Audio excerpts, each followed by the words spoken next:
All right, everybody. Welcome to Team Referral Network's monthly webinar series, our Brown Bag Lunch and Learn. Is it lunchtime for you? Did you bring your lunch to our event today to share and listen to what we have to share with you today? We have some great information for you, and I'll get to introducing our expert here in just a moment. But our webinar series is designed to have busy people and help them be able to get the knowledge that they need to succeed. Our topic today is turning your presentations into profits. And this is actually one of my favorite subjects to share with business owners because it's important to understand how important your presentations are, whether you're presenting to one, a potential client, you're presenting to multiple people, perhaps in a networking setting like Team Referral Network, or if you happen to be speaking to thousands, which our expert today has done. So today's topic is pretty important for you to get the results that you want to get out of growing your business. And so I'm going to take a brief moment to introduce Stacey O'Byrne, truly one of my favorite people on this planet. Stacey is an expert in networking. She's an expert in NLP. She has a fantastic company called Pivot Point Advantage, which I know she'll share a little bit on later today. She has been doing this work with people that she loves, small business owners, entrepreneurs like yourself. We share this for many, many years. And she is a best-selling author. She is also a veteran, having served our country. She's written not only multiple books, but done multiple international presentations. She's an international top speaker. And I just want to take this moment to welcome my friend and my Team Referral Network franchisee partner as well, Stacey O'Byrne. Thanks for joining us today, Stacey. Kelly, thank you so much. And trust me when I tell you, I share the love. You know, it's been a while since we've done one of these. So I think one of our first few Brown Bag Lunch and Learn webinars you were on, but I don't think we've done one since. So it's great to have you back with us. No, thank you. It's a lot of fun to work with you. And hard to believe, I think we've hit our 1-year anniversary this year on the Brown Bag Lunch and Learn. So I'll have to double check that factoid there. But I think our very first one, Networking Like a Rock Star, was a year ago. So pretty exciting to be doing this now every month. I love it. I love it. And I love having you on. So I know both of you and I share the fact that we love this topic, and that is turning your presentations into profits. Because, you know, we know a lot of entrepreneurs, small business owners, whether we know them through Team Referral Network or Pivot Point Advantage or our, activities out in the community. People speak all the time, whether they call it your elevator pitch, which personally I've never actually pitched anybody in the elevator, but okay, we'll call it that for now. Team, we call it your 1-minute commercial at our weekly meetings. You're out networking, you want to share some information about yourself. You're lucky enough to be asked to speak to an audience. We have multiple ways that we are communicating or giving presentations. But are we doing it to the best of our abilities? Are we doing it in a way that helps us grow our business? That's what we're going to be talking about today. And I know you're an expert on this. Your thoughts on some of the things that you hear out there? I absolutely think that presentations and how we communicate to the masses is a major key to success. And, the reason why is you have an option to fish with a pole, or you have an option to fish with a net. And when you fish with a pole, it requires a significant amount of time and patience.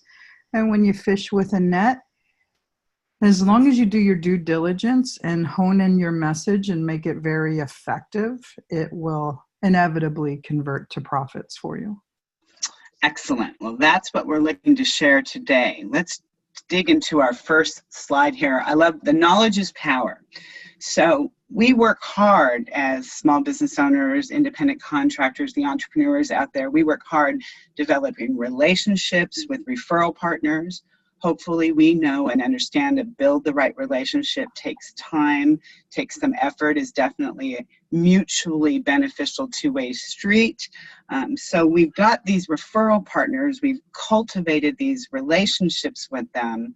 Now, what do I need to let them know to refer business to me? How do I do that? What do I need to do? So I think going into any networking environment, it's important to know that you have two, actually three different types of presentations you're going to be doing. Presentation number one is when you first enter or at the end of a meeting during the meet and greet or just the getting to know people. You want to be very specific on how you communicate with individuals. The second type of presentation is the commercials. Every networking environment we're in, we have the opportunity to deliver commercials. And I know that you have a brown bag affiliated with delivering effective commercials.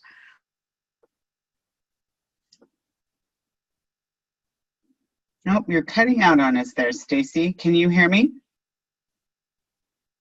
We have lost you, Stacy. Can you hear me? Okay, so everybody, let's go on standby here for just a minute. You gotta love technology and sometimes how it works. Let's see if we can get Stacy back here.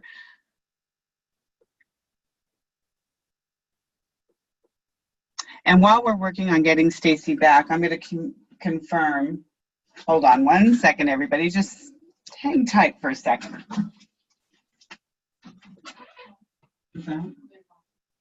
Yeah, I'm not too worried. Yeah, you can hit pause. Yeah, that's okay. All right, are we back recording, Jackie? Okay, here we go again. Okay. So I guess you heard number one is the meet and greet type of presentation. Yes. The second is the commercial type of presentation, yes? Yes. Yes. And our third type of presentation is what a lot of networking environments allow to us as members. And teams specifically, we offer what's known as our 10-minute presentations. And you know, our meet and greet environment, that we want to get laser focused on what it is we're going to say to individuals. On our commercials, we want to have a strategy attached to them, which the strategy is in another brown bag. For the 10-minute presentations, this is your infomercial. If we really study how the big boys do their commercials, you want to take how big boys do their commercials and really hone in on how the infomercial industry does infomercials. You know, they don't get into the science of things. They don't get into the specification of things. They don't get into the details of things. Really what they do is they evoke emotion. They tell stories. I mean, you know the old adage, facts tell, stories sell. Oh yeah. Mm-hmm. And they create environments, pictures, feelings, so that we can really attach real life scenarios. I'll give you an example. I networked with a gentleman, his name's Adam, that owned an auto mechanic company. It was a fairly large, very successful mechanic shop, auto shop, and you know, he had I think he had like 10 or 12 bays. You know, he did a couple $1 million a year. And one day when he came in to deliver his 10-minute presentation, he brought in disc brakes, and he disassembled the disc brakes and then assembled them.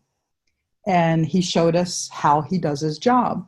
Well, you know, he had a room full of 40 plus entrepreneurs. You know, we all are successful business people. We all have our own businesses. And I have to tell you, zero disrespect intended. He bored the heck out of me and I fell asleep. It was just kind of one of those things where learning how to assemble and disassemble disc brakes is irrelevant to me and how I can help him.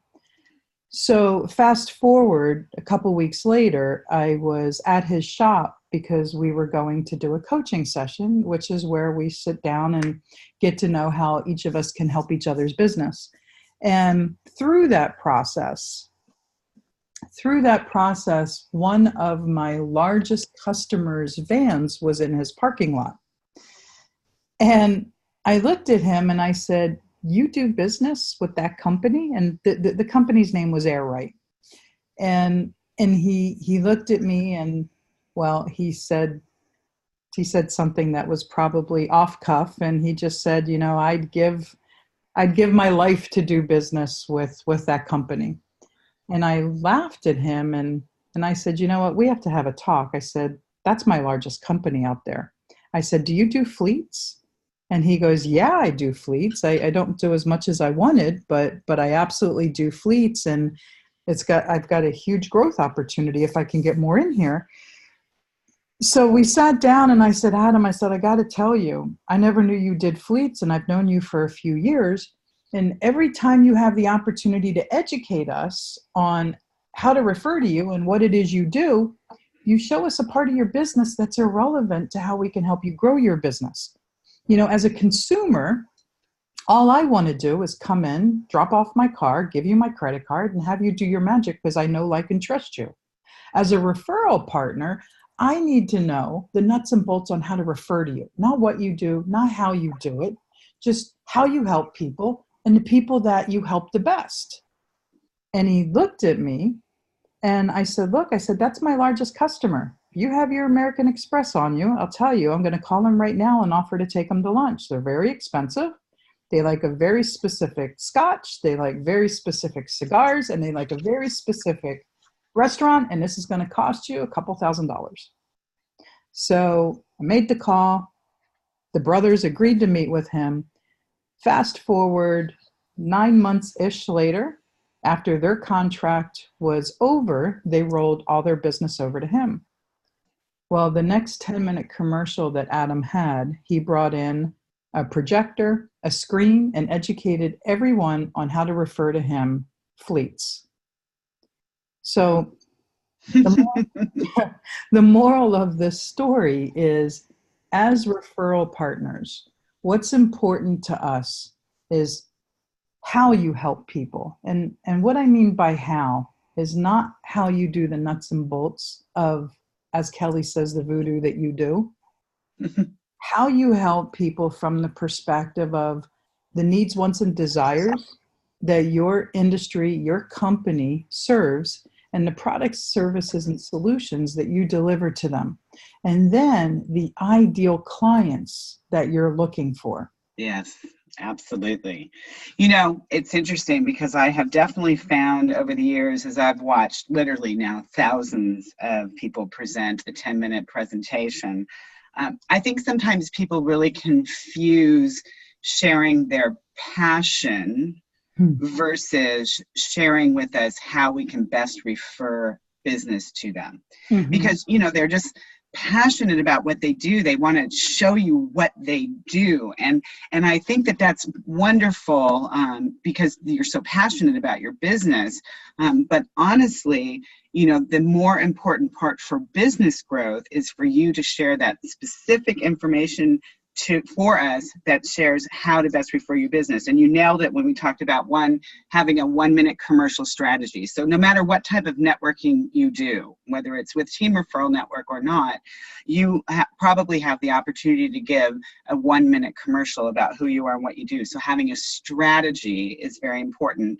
And then you also talked about coaching sessions in team. That's meeting one-on-one. Very good way to present this information. And then, of course, when you are actually a featured presenter at an event, to share that information about how best to refer you the right kind of business. So excellent, Stacy. Quick question for you on this next slide. Does your presentation need to be high tech? A lot of people are not comfortable with technology, others are. So I'll share something from you from a scientific perspective about our brains. We are. And you know a little bit about that, right? Being a master NLP trainer, correct? Just a little bit, yeah. Just a little bit. I've been studying it for a little over 20 years. So, we as people are stimulated by 4 different ways. We're stimulated visually, we're stimulated auditorily, we're stimulated kinesthetically, and then we're stimulated intellectually. Now, what happens is in today's environment, there is so much visual stimulation that we're all on overload, between our technology, our laptops, our smartphones, just everything going on. So our brain processes information in pictures. Do we need high-tech environments to deliver? No. What you need is a really mapped out, methodical, put together strategic presentation that allows you to create pictures in people's heads. And the way we do that is stories. See, when we tell someone how we can help them, sometimes what happens is they're too close to the problem and the answer's too easy. And because the answer's too easy and they're too close to the problem, they just can't see how the solution can help them. I mean, the great analogy in that is, everyone strives for health and I'll just say weight loss. And, everybody tells them the simple formula to that is eat right, move more, right? Well, right. That's great.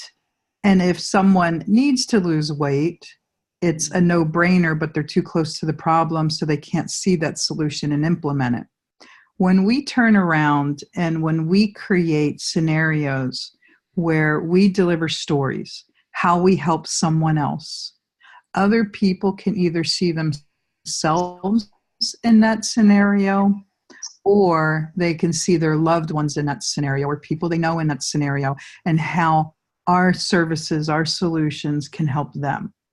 So we want to avoid telling people the specifics, like, I can teach you how to close more clients. I can teach you how to prospect better. I can teach you how to effectively communicate so that your close ratio quadruples. All of that almost sounds unbelievable. However, when you start adding in stories about how it's impacted other people's lives, and you start telling stories about the person whose business tripled in 6 months, or the person who got the largest referral ever from their chapter, or, I could go on and on. Your Del Taco story on Think Big. Taco Bell, but that's okay. Taco Bell. Taco Bell. Your Taco Bell story on Think Big exercise when you come in and speak at team is absolutely phenomenal. People get it then. It removes the obstacles in their brain. So do we need high tech? We absolutely don't. Can it help some people? As long as you do it effectively, absolutely. I can tell you that I have seen people bring in screens, bring in projectors, bring in laptops, and do the most ineffective presentations. And I have seen people have zero technology and given the most incredible effective presentations.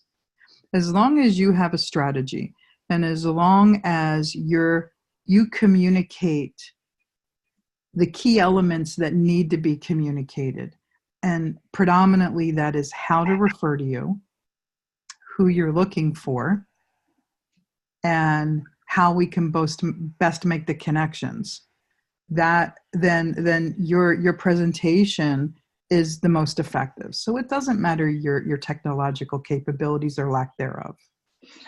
Praise God, right? Because technology isn't always our friend. No, really? Okay, let's talk a little bit about introductions. And this is kind of I'm going to call this a little pet peeve of mine, because as you can imagine, and you've experienced it as well, we have been introduced hundreds of times over the years that we have been speaking and doing presentations, right? Yep. And when you have prepared an introduction and you have given it to the person who is supposed to introduce you, and you've even asked them, hey, you want to give it a read over? Do you have any questions? You have set yourself up as the speaker to be properly introduced, and it kind of frames your initial speaking, because the introduction that you've created for yourself as a speaker is really designed to kind of pump you up, qualify you as the expert that you're getting in front of the audience about. And it doesn't matter really how long it is. It can be very short and very effective. We know sometimes some introductions are too long. But when you've done all of this and you hand this to the person, and then the time comes for you to speak, they get up and they introduce you and they go, hey, Kelly gave me this great introduction here, but I just really want to give her all the time that she can have to speak. So everybody, let's just welcome Kelly home. Okay. Right? Has that ever happened to you? Yes. Yeah. Totally one of my pet peeves. So I'm just going to say, if you're ever asked to introduce a speaker, please introduce them with the introduction that they have provided for you, okay? And then I'll go on to say, as we're comparing some of these things to Team Referral Network, we do have a formal introduction and team. And I think it's there really to help you set you up for success, qualify you for your audience. Also, that time where they're applauding you walking up is that breathing moment. I don't know if it is for you, but for me, it's just that opportunity to center myself, take a deep breath while I soak in my audience, and then I'm able to really deliver my best possible presentation. What about you, Stacy? Oh, wow. So I have a lot to say about this. First and foremost, when you're given a speaker introduction, and look, when we're in networking environments and especially team, everyone should be introduced. It doesn't Yes. matter if you're speaking professionally, speaking at a chamber of commerce, speaking in a networking environment, or speaking in your team chapter. You have the opportunity to present an introduction to someone. If you're given this introduction so that you can introduce someone, please read it. I can't begin to tell you how many times people will wing my introduction, and I'm a professional speaker, and these introductions are set up to pre-establish rapport, pre-edify you, give people the opportunity to know who you are and how you are an expert, so that when you come up in front of the room, you don't have to take that valuable time to do it. Because let's face it, if someone talks about you, it's far better received than when you talk about yourself. Mm-hmm. Mm-hmm. And I've had people take my introduction and just kind of wing it, and next thing you know, I'm a master NLP and not a master NLP trainer. And there's like $400,000 and 10 years difference between the two. Let's see. I was at one event where someone says I network in Phoenix, Las Vegas, San Diego, Orange County, and Long Beach, instead of saying I was a team franchise owner in those territories. Wow. Yeah, I've heard all the butchering. Full transparency, I butchered your introduction here earlier because I realized I didn't get a formal introduction from you. And in the moments leading up to this, I went, oh crap, I know her well enough. I'm going to wing it. So I'm going to say full apologies here. I know I hit some of the highlights, but it was like, okay. Mm-hmm. You didn't butcher it at all. And one of the things that you want to remember is when you're being introduced, someone else is setting a platform and posturing you as an expert in what it is you're getting ready to talk about. And when someone else delivers that for you, then it's received by their peers. It's received by, we'll just say, the audience, as a platform of expertise. When you have to do it yourself, it takes more time to establish the rapport. Mm-hmm. It takes more time to earn the edification, and you have to take valuable time, which should be utilized on your topic. You have to utilize on posturing yourself as an expert, and all of that's unnecessary. Your introduction is one of the most important parts of your presentation. And just like you, Kelly, I use it to ground myself. I use it to anchor myself. I use it to put myself in a space where I can be 100% at service to everyone there. Yep. Exactly. And so let's do a quick checklist on what they should include or can include in a good introduction. And by the way, I don't think either one of us is a fan of the laundry list, long, overdrawn out introduction, right? Let's short, No. quick, to the point, but let's hit some highlights, right? Absolutely. You know, you want them to relate to you as a person, as and as a professional. So you want to sprinkle in a little personal information. I love how you well, specifically in team, you have a member introduction form, and I have to go off the top of my head. And the member introduction form tells us who we are. It asks us about our spouse, about our kids, any pets, our special interests. Am I missing anything? How long we've been doing what we've been doing. There you go. I think it hits on, it's been a while since I've looked at a team presentation. This is terrible. But yeah, you're hitting the highlights here. I think I like to share it, also share if you have any special education that you've done for, or certification or training. If you have awards or recognition, I think that's important information to share. I do love the human element too, like you mentioned. For my own personal introduction, I talk about being, a wife, a mom, child of God, a business owner, a speaker, an author, kind of hit all those kind of labels and titles. But I do like the human element of it as well. Oh, come on. You're missing my favorite part of your introduction. Where do you want to dive? It's been a while. I probably don't have it in my most recent one. But yes, truly on the bucket list, one of the things that I would love to do, which is one of the questions we ask, what would you love to do, is to dive the Great Barrier Reef. So yes. And I love sharing that bucket list item. I think, again, you make a connection with, you never know who's in the audience who turns around and goes, that's my dream too, Yep. So yeah, it's a great thing to include as well. Are we missing anything?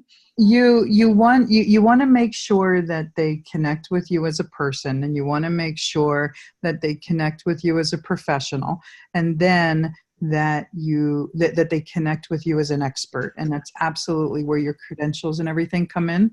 And I like to throw in how I'm certified, how I've established my success, the businesses that I'm in.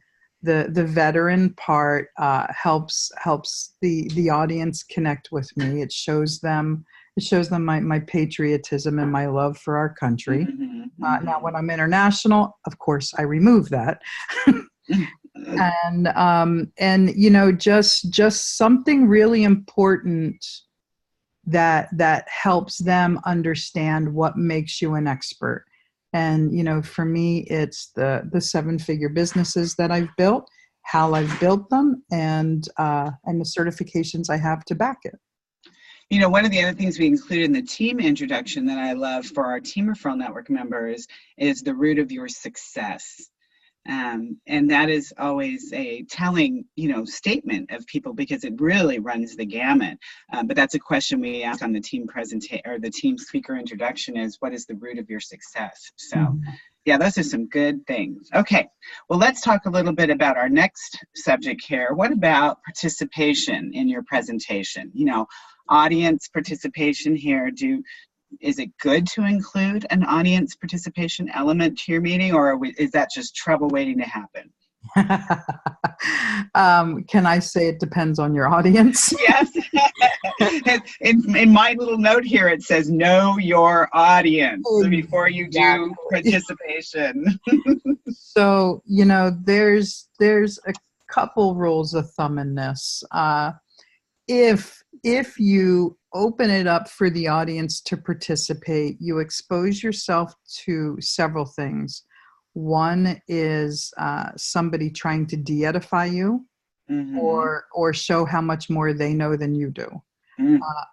Another is an experience that happens occasionally depending on your environment, and that someone tries to take over your presentation. And that just totally devalues you. If if you need to engage your audience, there's a couple ways to do it safely. Mm-hmm. Number one is plant the engagement. So you can sprinkle questions into the audience with people who can ask the questions that you've planted in there. Am I a fan of that? Not really.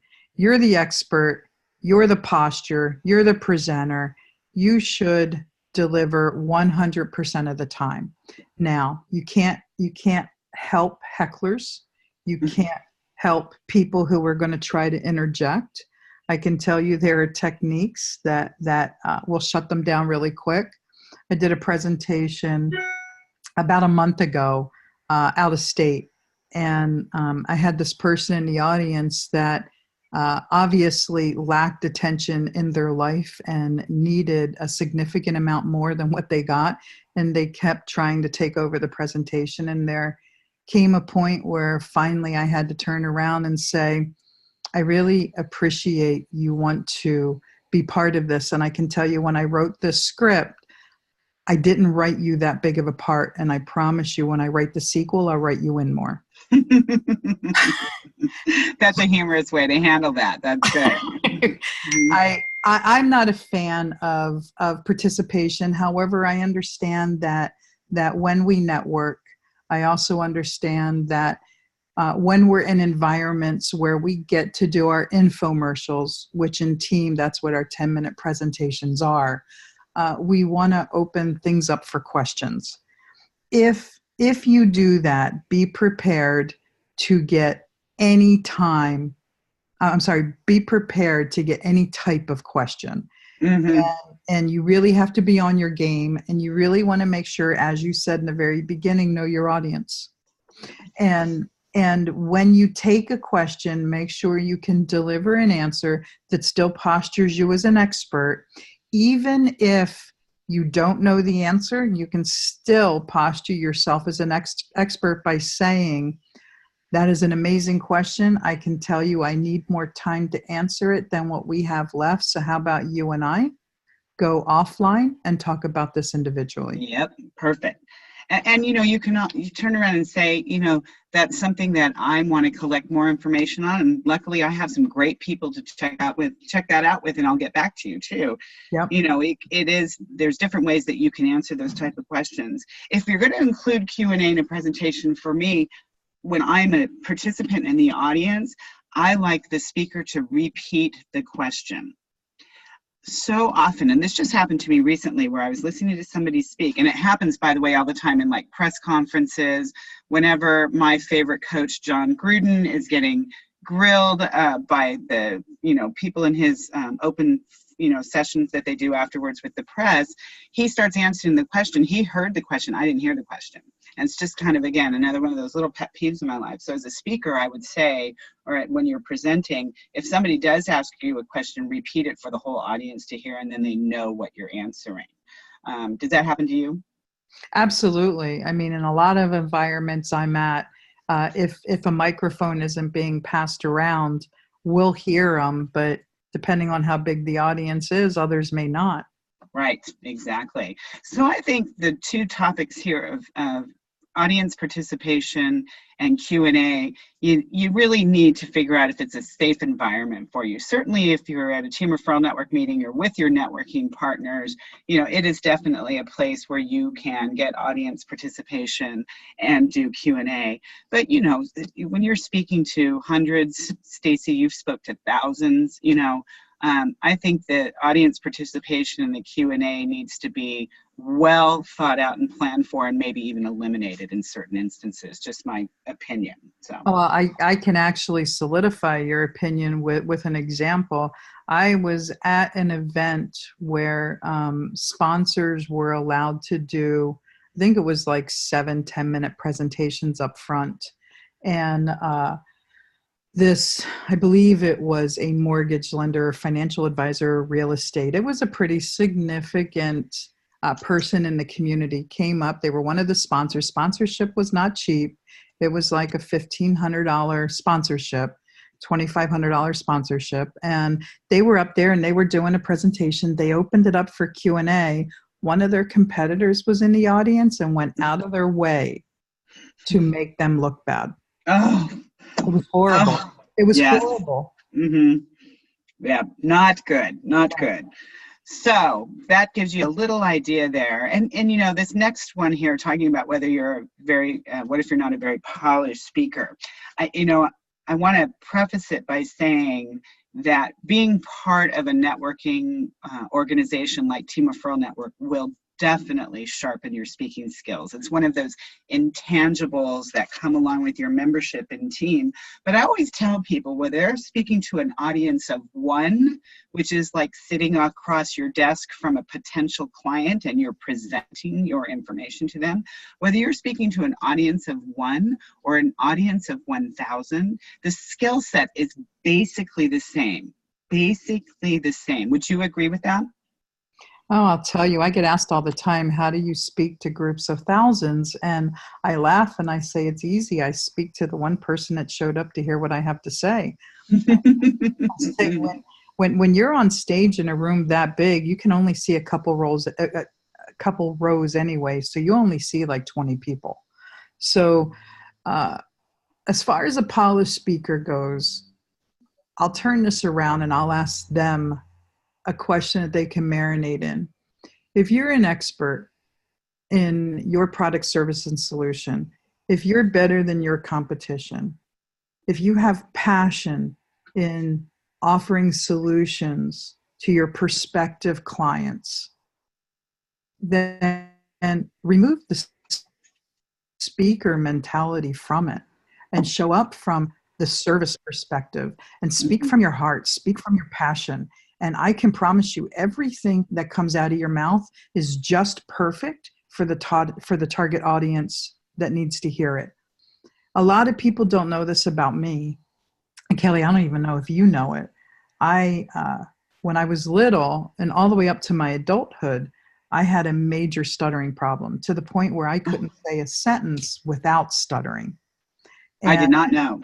Yeah, and it was inserting myself in a chapter and forcing myself to do commercials every week that put me in a position where stuttering became secondary. Does it still happen occasionally? It absolutely does. And I've learned to be okay with it. I've learned to be comfortable because I come from a space of heart and I talk to the people that want to hear me, need to hear me. And I also know that nobody knows what it is I'm going to say. So because of that, everything that comes out of my mouth is just perfect. Right. It's so true. And it's that easy, or excuse me, that simple, not that easy. And fast forward now, I don't know how long I've been networking, but 20 plus years, give or take, maybe. Mm-hmm. I barely stuttered today, and now look at my profession. I'm an international speaker and trainer, and I'm in front of rooms all the time, and it's really just because of the environment you've afforded us to be in and me inserting myself in it and forcing myself to do it. Wow, I love that. You know, I got to say, it's probably the most rewarding, one of the most rewarding elements of my work, and I know you feel the same way, is when you see somebody who's standing up for the first time giving a 1-minute commercial in front of an audience. They're, you know, at a team meeting, and they're shaking, their voice is cracking, their knees might be knocking, you know they've got butterflies in their stomach, they probably feel like they want to throw up, and they barely get through that first 1 minute, and they think maybe this isn't for me, but they take that leap of faith and they join, and you go and see them 3 months later, and they're the speaker, and you can't even get them off the stage, so to speak. You got to give them the hook because they're just become so comfortable with sharing who they are, what they do, and why they do it. That's one of the most rewarding elements for me. You too, I would imagine. Oh, absolutely. It makes me smile to the point where we joke about it and laugh about it. And we'll make comments like, a year ago, we couldn't get you to talk. Now we can't shut you up. It's so true. It's so true. Well, listen, and we only got a couple more minutes left, and I know we had a little technology delay, but I do want you to share a little bit about the work that you do with Pivot Point.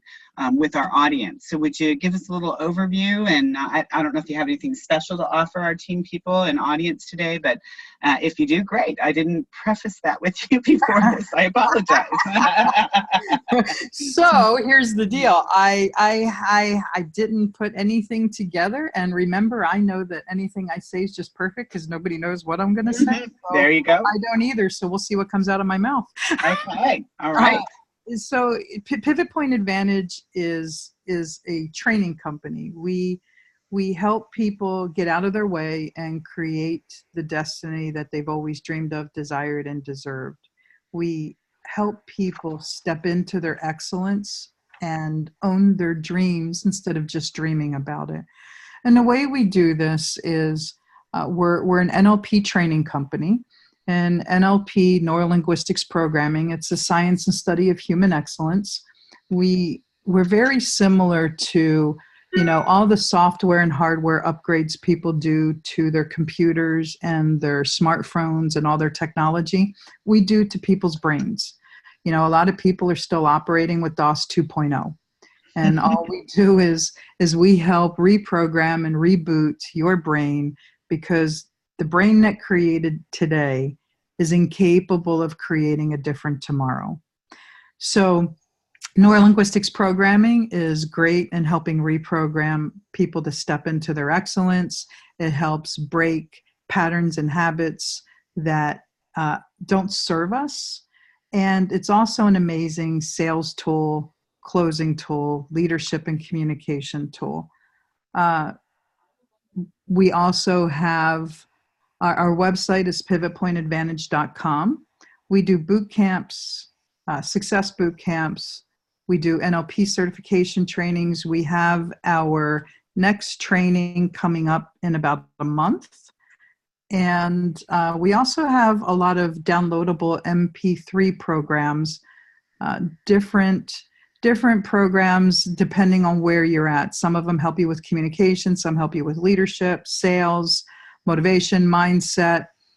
One of the things that I tend to offer for our team members is I have a $500 program, which is my Secrets to Becoming a Master Networker home study course.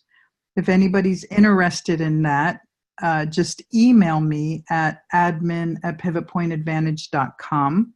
And we can provide you with a coupon code to order it, and we'll give it to you for $97. Nice. That's great. So that's admin@pivotpointadvantage.com. Yes, ma'am. Okay, perfect. And I want to thank you, Stacy, for being our expert in this particular month for our Brown Bag Lunch and Learn webinar series.